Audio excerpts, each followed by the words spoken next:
Well, good morning. Today is Thursday, July 30th. Only got one more day left of this month. You know, the older I get, the faster things go by. I don't know that I like that. But no birthdays, no anniversaries. I even checked my calendar from last year just to make sure that to see if something didn't carry over. Nope, you guys didn't tell me, so today must not have been an eventful day in history. So didn't walk today. Denise, if you watch her on her Facebook stories, she did something to her toe and she thinks she broke it and she couldn't walk. So she told me last night, she says, I'm not going to walk. So I said, okay. Well, I usually get up at 8 o'clock so we can go walk. I woke up at 9:45. It was so nice. I just slept in. I was thinking of maybe walking tonight because it's supposed to be cooler tonight, so we'll see. And then what else am I going to do today? Oh, when Jim gets home from work, always something with cars. After we picked up his car yesterday, when we were driving home, my car was making some funny noises and that. And the last 3 times I get my oil changed at the dealership, and the last 3 times that I've been there, they have told me that my brakes are going. I don't trust them because the one time a couple of years ago, they told me that my brakes were shot and I was living dangerously by driving on them, and you know, I was taking my life into my hands. And I said, well, I have a mechanic, because I have Mechanical Man. If you live in the Baltimore Michigan area, Mechanical Man. But anyway, so I drove from the dealership to his place, and he said, your brakes are fine. And I didn't have to do anything with them for like 6 months or something, like it, turn them or whatever. I don't know anything about it. But he said, you're good for a couple months. And so then a couple months I brought it back and he did whatever it was that needed to be done. But like I said, the last 2 or 3 times I've gone there, oh, your brakes are bad, my brakes are bad. So I went there today. I'm going to go there today, rather. And I trust him because he's one of these people, like if you go there and you say, I need a new starter, most places will say, okay, and they'll give you a new starter. He'll look at it and he'll say, you know, you don't need a starter. It's fine. You just might need an alternator or something. You know, like he's very honest. And if he doesn't think you need anything, he'll tell you. He'll give up a sale just to be honest. And so he's a very honest mechanic, and we've been going to him since 1996. So he's been in business quite a long time, so I really trust him. So we're gonna do that. And then we have to go back over to the dealership because they couldn't find the second set of keys. So they told us to come back today, and they'll find them wherever they are. And if not, they'll cut us a new key because the keys, I think, with all the chips and everything that are in them now, they said would cost like $300 to replace. So we're going to be doing that too. And then Birdie might come by tonight. She's not sure. If she does, I'll get her on my video. But she has a couple doctor's appointments this afternoon. She says if they don't run long, she's going to come by. And then what else? Just have my usual day. I know I keep saying this, but I'm just so much more relaxed. My new thing this week is just to be healthy, and that's what I'm doing. I'm eating healthy. I'm eating as healthy as I can possibly eat, and not being so consumed with my weight. I'm just so much more relaxed. I like this. I really do. Next week I'll probably start showing you my food because that does keep me honest. It really does. And I think that the fact that I took a couple weeks off and just didn't focus so much on it. But we'll see. Maybe I'll see from my weight on Saturday that, hey, Sandy, you should have been focusing a little bit more on your weight because I might not have a loss. And then I'll be crushed. But I'm used to like little small losses, so that's it. I have to just learn to be patient. That's all. I just got to learn to be patient. And let's face it, I'm not the most patient person in the world. I try. I really do try, but I don't know. I guess the closer I get to my 100 pounds in Wonderland, the more anxious I'm getting, if you know what I mean. That's from Beetlejuice. But, so anyway. I was talking with my son yesterday, and like I said, we're complete. He's way over here, and I'm way over here. And I was teasing him because I said, what I like is like we can have a healthy discussion even though we don't agree, and we still love each other. And he's not going to sway me to his point of view, and I'm not going to sway him to my point of view. But you know, it's nice to have a nice debate, nice sounding board with somebody that you know is not going to get all mad at you and then hate you for the rest of your life. type of thing. But when he was going on and on about one of his conspiracy theories, which I'm a conspiracy theory person too, so I can't say that that's not true. But anyway, I told him, I said, you know, if I didn't know better, I think I brought the wrong baby home from the hospital. And he just laughed, and because he's got a lazy eye, which my family has lazy eye. I have a problem with my one eye. You can't really tell. I wink a lot, but that's a story. But anyway, so he has a lazy eye. So you know when the baby's first born and they take that picture. Well, I don't know if they still do it right now, but when Jimmy was born, they take the picture right away. And then they put the bracelet on him and the whole bit. And he had that wonky eye. Because when I went to the hospital to have Jimmy, I had a convulsion because I had seizures back then. And they rushed me into the room to have him and all that. And when I didn't get to see him right away. And then when I went to the room, I delivered on the 4th floor, but my room was on the 5th floor. And so I was really anxious, and they told me, you have a beautiful baby, blonde hair, blue eyes. I've told the story before. You have a beautiful baby, blonde hair, blue eyes. And I says, oh, I can't wait to see him. So in the morning, because I was nursing, they bring all the babies onto the floor. Maybe that's why I was on the 5th floor, because that was the nursing floor. I don't know. But they bring the babies in, and they put the baby down in my arms.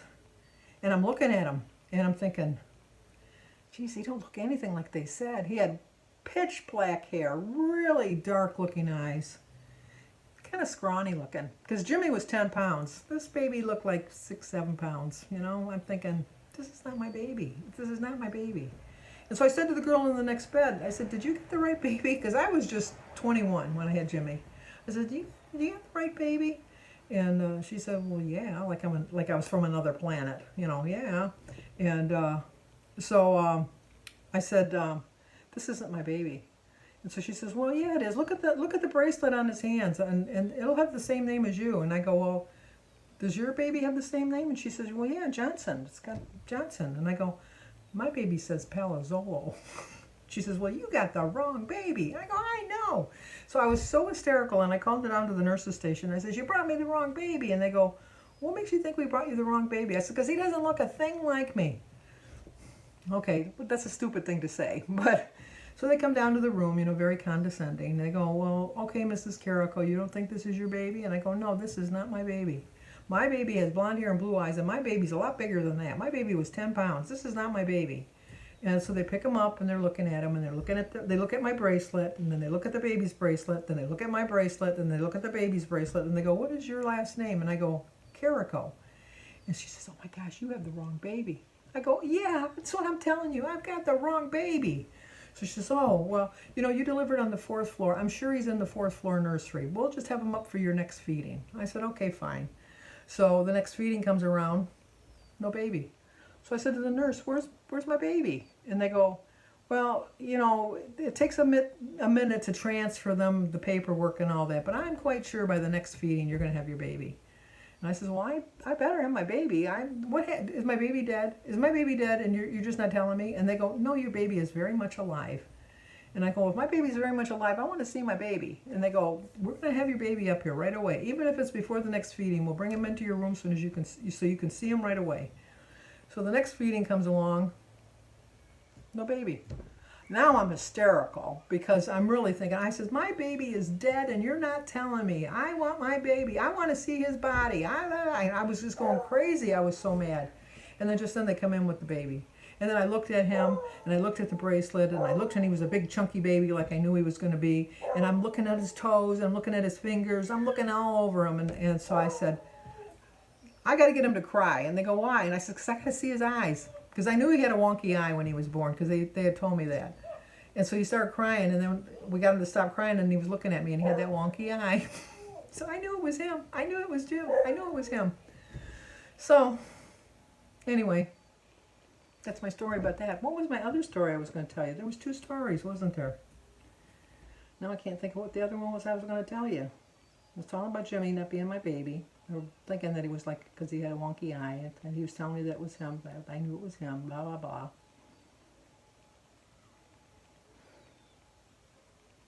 I'm going to have to play the thing back. See, that's my memory. It's just going. It's just going. It was like, what, 4 minutes ago, if that. I said, that's another story. Jimmy's not my baby. Da da da da da. Conspiracy theories. Okay, I gotta look. I'll be back. Well, I knew it had something to do with my eyes. I knew that. I knew you. But it was driving me crazy. I had to figure it out. Back in the 70s, our bowling group, we paid extra so that we could go for our banquet. We went to Toronto. And back in the 70s, they had male, I don't know if they still do or not, but they had male-only bars and they had female-only bars or pubs or whatever they call them. And I think they're bars. I think, whatever. So a whole group of us had gone, after we checked into the hotel, we were all going to go bar hopping. And so the men all went together and the women all went together and we started going to our places. And then we kind of broke off into our own little groups because it was a big league. And so me and probably 6 or 7 other women, we went to this one bar. And we went in there and we sat down, and then the barmaid came over and says, I'm sorry, you can't be in here. This is a male-only bar. And we said, really? That's because we thought, well, you know, you have clothes on. We didn't think it was a topless bar. You know, she says, no. In Toronto, in this section of Toronto, we only have male-only bars and female-only bars, and you're in a male-only bar. So you might want to go down the street, and then she told us the name of some bar. She says, that's a female bar. And then there's like 3 or 4 of them in a row on whatever street it was that she told us. And she said, you know, you can go on one of those bars. So we said, oh, okay. So we go into this bar, and it's just women. So we think, oh, we've got the right bar. So we get our drinks, and we sit at our table. We're having a good time. And I have this, which I don't know if you've ever noticed it because my glasses are usually dark, but I always have this nervous twitch in this eye where I go. So it looks like I'm winking at you, even when I had different glasses back then, but it always looks like I'm winking at you. So I was sitting there, and then the barmaid came over, and she says, well, what are you drinking? And I said, well, I thought it was, maybe we were getting another round, maybe because one of the girls had got up, and maybe she didn't know what I was drinking. And I go, well, I'm drinking vodka with orange juice on the side. That was my drink. Double shot of vodka with the orange juice on the side. And so she says, oh, okay. So she says, oh, I says, okay, whatever. So then she leaves, and she comes back with my double shot of vodka, my glass of orange juice, and she sets it down. And so I start drinking the vodka, and then this woman comes and sits down with us. And like she's just talking to me, and she's like devoting her full attention to me. And so I thought, well, these people in Toronto, they're really friendly. They're a really friendly bar. So I'm just kidding around, joking around and all that. And so then finally she was like making a move on me. And I don't know what they call it nowadays. Back then we called it making a move on you. I'm sure it's still the same thing. I don't want to age myself, but I'm aging myself, I know. So anyway, she says, well, where did you think you got that drink? And I go, well, I thought my group bought me the drink. And she says, no, I bought you the drink. And I go, well, why would you buy me a drink? You don't know me from Adam. And she says, well, you spent the last half hour winking at me. What the heck was I supposed to think? And I go, oh my gosh, I'm so sorry. I have a nervous twitch in my eye. I didn't mean to be winking at you. And she said, can I ask you a question then? And I said, yeah, why? And she says, if you're not gay, if you're not a lesbian, because they didn't say gay, if you're not a lesbian, what are you doing in a lesbian bar? And I go, and I look around, and then it dawned on me, that these women are a little bit too friendly, if you know what I mean. And so I told her, I said, oh my gosh, we were just down, and I forgot the name of the bar, but I told her the name of the bar. I said, we were there, and they told us we couldn't be in there because it's an all-male bar, and they told us we had to go to a female bar. And she said, well, there's a difference between a female bar and a lesbian bar, and I'm going to tell you right now, you're in a lesbian bar. And I says, and I'm going to tell you right now, I'm not a lesbian. Nothing against being a lesbian. I said, but I am not a lesbian. So let me pay you back for the drink. And she says, no, this is a story that I'm going to be able to tell for years. Little did she know, so am I. I'm going to tell this story for years. So anyway, now that I've given you two stories, not too bad, eh? So if Birdie comes over tonight like she said she was, because she wants to see Jim's truck, I'll get her on camera. But if not, I'll close up my video later on, let you know how my day went. So I'll talk to you guys in a bit. Well, you say you can't hear me. Can you hear the music in the background? It's my neighbor behind me. We've asked him twice to turn the music down. He turns it down and slowly builds it back up. The only saving grace is it's not the middle of the night. That doesn't mean anything. It can happen again tonight because I think he's on vacation. Or as we say, vacation. It's just, what's the word? Inconsiderate. Like he's the only one that wants to hear this crappy music. And I know everybody has their own taste in music. This is not music to me.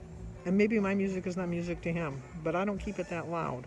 So we'll see how the day progresses, how much worse it gets and how much louder. I don't know why, but people do miss you. Hello, my friends. That's because they don't hear Mrs. Doubtfire, and they miss it. They do. Oh, guess who I saw? I can't remember her name. Joni at Kroger's. Oh, did you? Yeah. Oh, She cool. says, I know you, and then she pretended like she was swimming. Yeah. Yeah. Unfortunately, we can't go to swim class right now. No. Who knows when that's going to come back? I don't know. If ever. I mean, they might not do public anymore. But I am losing weight like Sandy, but I'm not trying. It just is coming on. Yes. So far, I've lost 29 pounds. But we're concerned about her losing her weight. Yeah. Well, my portions have gone down. The things I ate are not right. But they have to be now because I'm diabetic. And Yes. I don't want to be put on insulin, so I got to be a good girl. Yes. And we're going to... Very good girl. And I know she will be. Yeah. Say goodbye.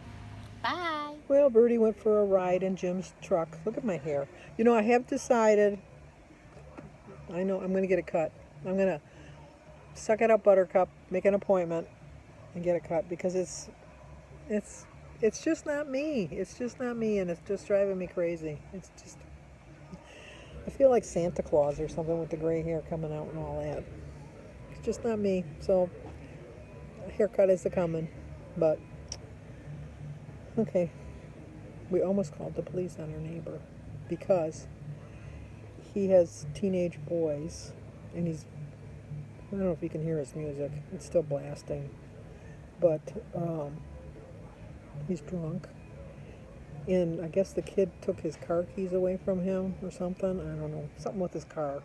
And they started yelling and screaming at each other. And then he grabbed the kid, and it looked like he was going to start punching him. And then the wife came out and started yelling at him.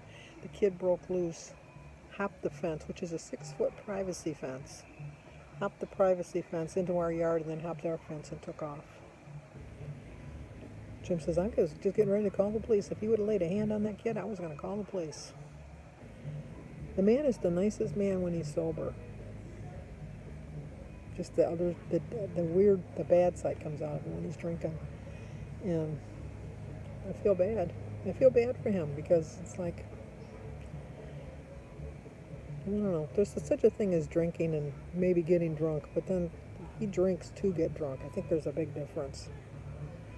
So, anyway, enough about my neighbors. I love my house. I love my neighbor. Like I said, the nicest man. The nicest. He'd do anything for you when he's sober. But thankfully, he doesn't drink that much. But when he does, you know it. Okay, had a good day today. I had for breakfast, I had some watermelon and some avocado toast and a hard-boiled egg, cup of tea. And for lunch, I had a granola bar and a banana, a couple pretzel rods. I had something else. Oh, some strawberries. And for dinner, I had some mustacholi. And that's why I got to call Denise. I had two of those little cupcakes because they're so small with the angel food cake and the crushed pineapple. I had that for my dessert. And then I had iced tea with my dinner. Like I said, this is just a laid-back week for me. I'll get back to business on Monday. I just needed a week off. So, and I really haven't taken a whole week off. I really think I made some smart choices, but Time will tell. Saturday, the scale will reveal. And you know, you can't even really go by that. I just know how I feel, and I'm feeling pretty darn good. So, if you're new to my channel, please subscribe, leave a comment, hit that like button, and share it if you think somebody might like to see it. And as always, stay safe, and I will talk to you guys tomorrow.